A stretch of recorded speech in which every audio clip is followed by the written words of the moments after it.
Ah, hello. Are you here for something off the shelf, or do you need something forged? Excuse me, Master Zhang. We were wondering if you'd heard of something called a Wonder Core. Of course I have. Sorry, who's asking? My name is Yunjin. Perhaps you don't know me, but I believe that you forged some weaponry for my father in the past, for stage use. Yunjin? Stage use? Oh, so you must be Miss Yun.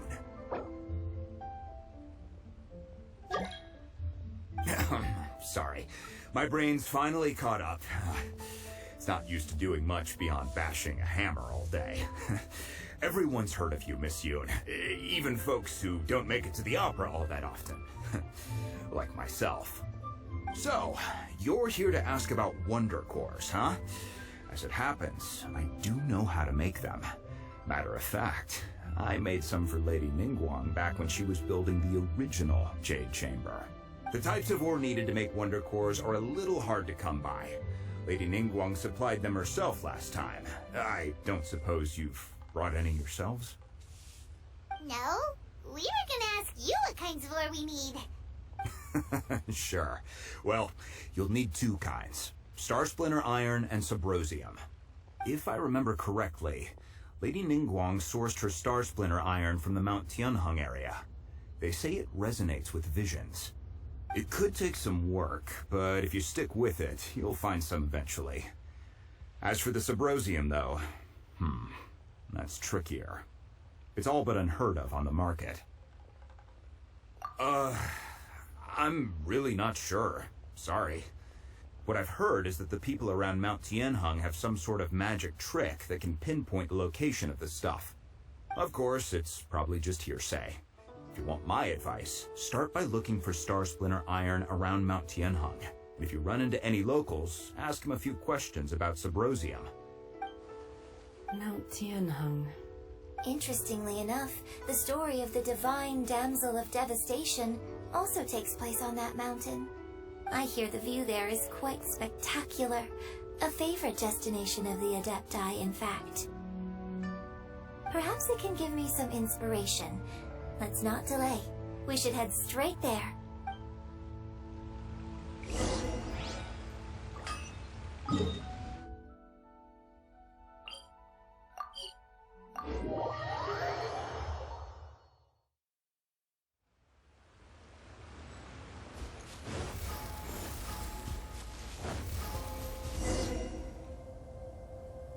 I came to Mount Tianheng once with my father as a child. I remember it being such a long climb that I could barely feel my legs by the time we reached the top. This is quite a trip down memory lane for me. Look at these majestic towering peaks and the gently flowing streams. It's like setting foot in paradise. No wonder the legend of the Divine Damsel of Devastation is said to have taken place here. Adepti wander oft where mortals seldom stride. Indeed, this looks like a place that one might expect to be frequented by Adepti. The Divine Damsel of Devastation is your upcoming opera, right? And the story takes place in Mount Tianheng. Huh. Seems like you have a real connection with this place. What's the story about, though? It's the story of a girl becoming a hero. Cool. A hero story? They're Paimon's favorite. The legend first arose in this area. It is said that there used to be a prosperous village on the mountain. In that village, there was a loving couple who were completely devoted to one another. One day, a terrifying monster appeared. The wife was out collecting herbs and was captured by the monster. her husband was so distraught at the news that it broke his spirit and drove him to madness. The vile and vicious monster told the villagers, "If you want to live, you must sacrifice a child to me." What a nasty piece of work! Ugh. Paimon sure hopes this monster gets put in its place! But the monster was so terrible and so strong that all within the village were terrified of it. They had no choice but to give in to the monster's demand. Just while they were discussing whose child would be given over to the monster, a little girl suddenly stood up and came forward. No! Don't do it, little girl! Unbeknownst to anybody else, she was concealing an exorcist's blade. She approached the monster's lair, feigning fear and trepidation. When she finally arrived, she courageously drew her sword and entered into a fierce struggle with the monster, from which she eventually emerged as the victor. Her extraordinary abilities drew the attention of the Adepti, and they took her as one of their own. Her story became the stuff of legends.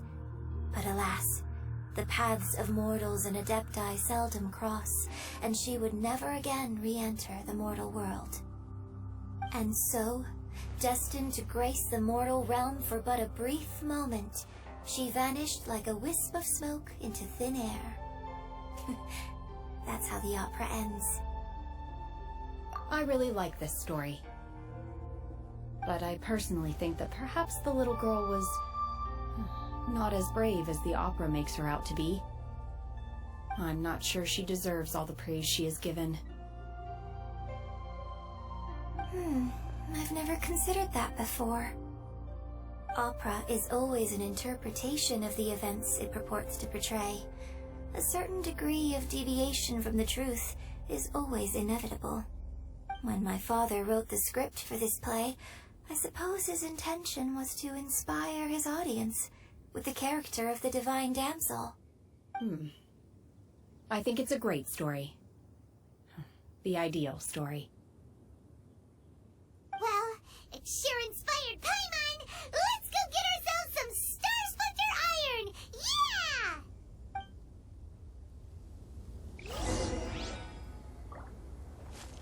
Go!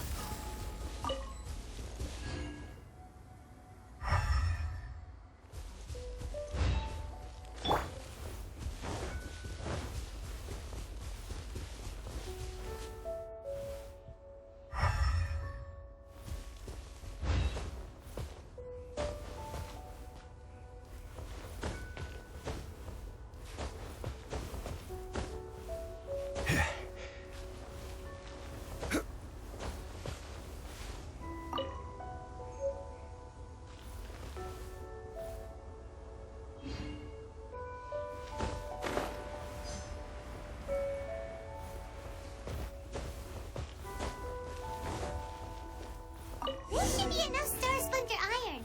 Now we just need to find that Symbrozium. I think I saw a village on our way here. Master Zhong said we should ask the locals for help. Why don't we try there?